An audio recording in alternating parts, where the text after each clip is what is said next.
వచ్చి కొర్నేలి అని పిలుచుట దర్శనమందు అతనికి తేటగా కనబడెను అని ఇక్కడ వ్రాయబడి ఉంది.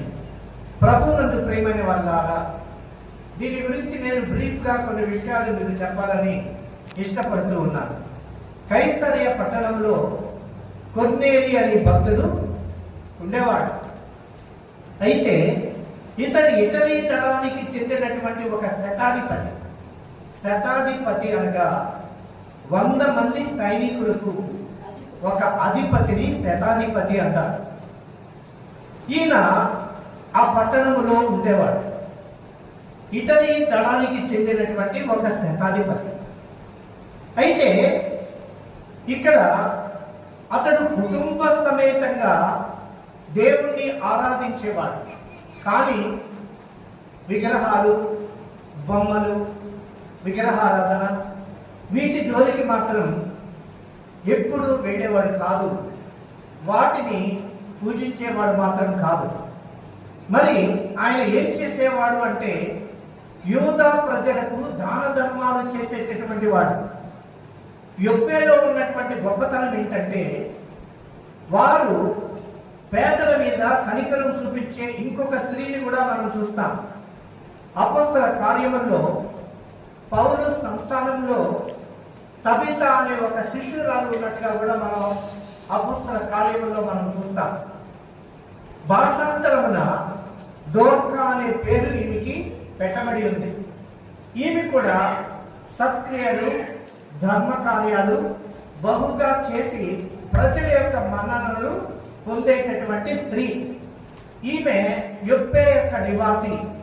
యొప్పే అనేటటువంటి ఈ ప్రాంతానికి ఒక ప్రత్యేకమైనటువంటి గుర్తింపు అనేది ఇక్కడ ఉంది. ఏంటయ్యా అని మనం చూస్తే ఆమె సత్క్రియలు, ధర్మ కార్యాలు చేసేవాడు. ఇక్కడ కొర్నేలి కూడా అదే ప్రాంతం దరిదాపుల్లో ఉండి సత్క్రియలు, ధర్మ కార్యాలు చేసి ప్రజలను ఆదుకునేటటువంటి ఒక గొప్ప వ్యక్తి. ఈ వ్యక్తికి పగలు 3 గంటలప్పుడు దేవుని యొక్క దర్శనం కలిగినట్టుగా మనం ఇక్కడ చూస్తూ ఉన్నాం. ఇక్కడ కూడా మరొక స్త్రీ తబిత ఉంది. ఆ దినములో ఆమె కాయిలా పడి చెడిపోయిందా, కొంతకాలం నివసించింది, చెడిపోయింది. చెడిపోయిన తర్వాత ప్రజలు ఆమె ధర్మ కార్యాలు మర్చిపోలేదు. ఏమనుందంటే యొప్పే అనే ఈ పట్టణము యెరూషలేముకు సుమారు 55 కిలోమీటర్ల దూరంలో మధ్యధర సముద్ర తీరాన ఒక రేవు పట్టణంగా మనం గమనించవచ్చు. తబిత అరమిక్ పేరు అన్నమాట. ఆ పేరు దోర్కస్ అనేది గ్రీకు పేరు. ఈ రెండింటికి ఒకే అర్థం. ఏంటయ్యా అంటే ఈ రెండింటి పదాలకు అర్థం ఏంటంటే లేడీ. పేదలకు సహాయం చేయడంలో ఆమె క్రైస్తవులందరికీ ఒక ఆదర్శంగా ఉంటూ ఉన్నట్టుగా అపోస్తల కార్యములో మనం చూస్తూ ఉన్నాం. గలతీయులకు రాసిన పత్రిక 2వ అధ్యాయము 10వ వచనం మనం చూస్తే మేము బీదలను జ్ఞాపకము చేసుకున్నవలనని మాత్రమే వారు కోరిరి, అలాగూ చేయుటకు నేను ఆసక్తి కలిగి ఉంటిని అని అక్కడ మాట్లాడుతూ ఉన్నాడు. ప్రభువునందు ప్రియమైన వాళ్ళారా, ఇక్కడ కూడా కొర్నేలి యొక్క జీవితాన్ని గురించి నేను కొన్ని మాటలు మీతో చెప్పాలని ఆశపడుతూ ఉన్నాను. ఈయన ఒక శతాధిపతి, ఇటలీ దళానికి చెందినటువంటి శతాధిపతి. ఇతడు కుటుంబ సమేతంగా దేవుణ్ణి ఆరాధించేటటువంటి జ్ఞానము ఈయనకి ఉంది. యూదా ప్రజలకు ఈయన దాన ధర్మాలు చేస్తూ ఎల్లప్పుడూ ప్రార్థన చేస్తూ ఉండేవాడు. మధ్యాహ్నం 3 గంటల సమయమందు దేవుని దూత అతని దగ్గరికి వచ్చి కొర్నేలి అని పిలవడం దర్శనములో స్పష్టంగా మనం చూస్తూ ఉన్నాం. ఆ దర్శనంలో కొర్నేలి అని దేవుడే స్వతహాగా ఆయన దగ్గరకు వచ్చి పిలుపు పలికాడు. కొర్నేలి అని పిలుస్తూ ఉన్నాడు.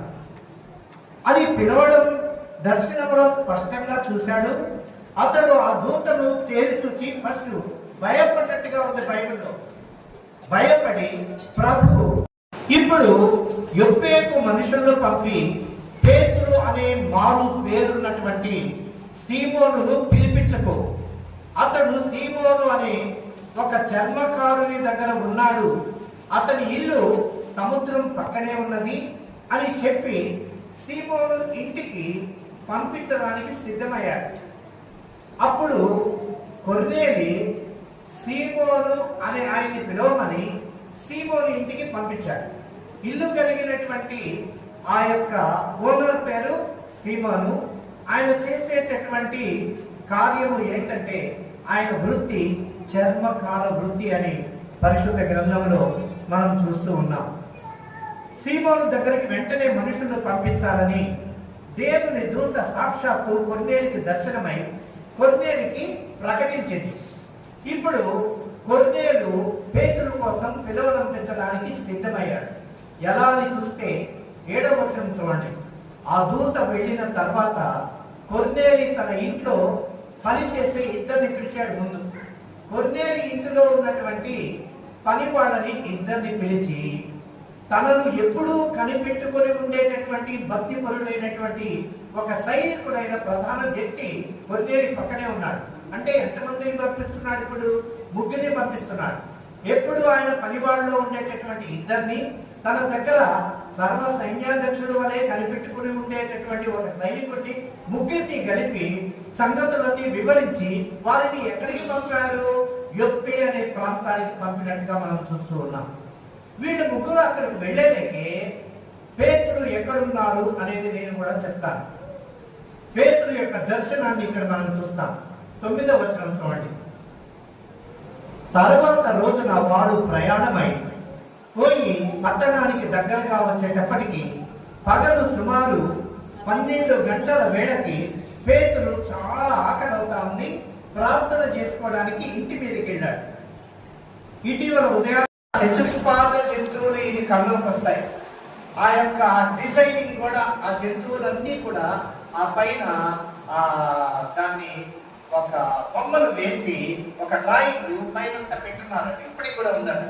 అది చూసి ఆయన కొన్ని విషయాలు చెప్పినప్పుడు నేను కూడా ఆశ్చర్యపోయాను. ఇక్కడ పేతురు ఏం చేస్తున్నాడంటే దాదాపు 3 గంటలకు ఇక్కడ 12 గంటల వేళకి ఆయనకి ఆకలి అవుతూ ఉన్నది. ప్రార్థన చేసుకోవడానికి ఇంటి మీదకి వెళ్ళాడు. ఎవరు? పేతురు. అతనికి చాలా ఆకలిగా ఉంది. 10వ వచనంలో అన్నమాట. భోజనం చేయాలనిపిస్తూ ఉంది. ఒక పక్క ఇంట్లో వారు వంట సిద్ధం చేస్తూ ఉన్నారు. ఆయన ఇంటి మీదకి వెళ్ళాడు. ఆ సమయంలో అతడు ఒక పారవస్యానికి గురయ్యాడు. మనకు కూడా ఒక కళ కలిగినప్పుడు, ఒక కళ వచ్చినప్పుడు, ఒక దర్శనం వచ్చినప్పుడు మనం కూడా పారవస్యానికి లోనవుతాం. ఇది దర్శనం కలిగినటువంటి ప్రతి వ్యక్తికి సంభవించేటటువంటి ఒక అనుభవం. ఆకాశం తెరుచుకొని ఆయన కరెక్ట్ గా 12 గంటలప్పుడు ఇంటి మీదకి వెళ్ళి ఆకలి అవుతుంది, కళ్ళు మూసాడు ప్రార్థించడానికి. వెంటనే ఆకాశం తెరుచుకొని 4 చెంగులు పట్టి దింపినటువంటి ఒక పెద్ద దుప్పటి లాంటి పాత్ర ఒకటి భూమి మీదకి దిగి వస్తూ ఉంది. అది దానికి 4 చెంగులు ఉన్నాయి. ఈ పక్క 2 చెంగులు, ఆ పక్క 2 చెంగులు. ఆ 4 చెంగులతో ఆ దుప్పటి అలాగా కిందకి దిగింది. ఆ దుప్పట్లో ఏమేమి ఉన్నాయి అంటే దానిలో భూమి మీద ఉన్న అన్ని రకాల కాళ్ళ జంతువులు, 4 కాళ్ళ జంతువులన్నీ కూడా దాంట్లో ఉన్నాయి. అప్పుడు పేతురుని పిలిచి దేవుడి యొక్క దూత అంటే దేవుడు ఆయన్ని పిలిచి ఏమంటాడంటే, ఓ పేతురు, ఇవిగో ఇవన్నీ పురుగులు, ఆకాశ పక్షులు అన్నీ కూడా ఇందులో ఉన్నాయి. వీటిని చంపుకు తిను. ఏంటిది కాదు. 13వ వచనం చూస్తాం. అప్పుడు పేతురు లేచి చంపుకు తిను అని ఒక శబ్దం అతనికి వినిపించింది. అయితే పేతురు వద్దు ప్రభువా అంటున్నాడు. వద్దు ప్రభువా, నిషిద్ధమైన దానిని, అపవిత్రమైన దానిని నేనెప్పుడు తినను అని జవాబిచ్చాడు. ప్రభునందు ప్రియమైన వాటారా, దేవుడు పవిత్రం చేసిన వాటిని నీవు నిషిద్ధం అని పలకకు అని మళ్ళీ 2వసారి ఆ స్వరం ఆయన వినిపించింది. మళ్ళీ 3వసారి కూడా వినిపించింది. దేవుడు ప్రపంచంలో జాతులన్నిటినీ ఒకే రకంగా పుట్టించినప్పుడు దేవుడు పవిత్రపరిచినటువంటి దేనిని కూడా అపవిత్రము అని చెప్పడానికి మానవుడికి హక్కు లేదు అని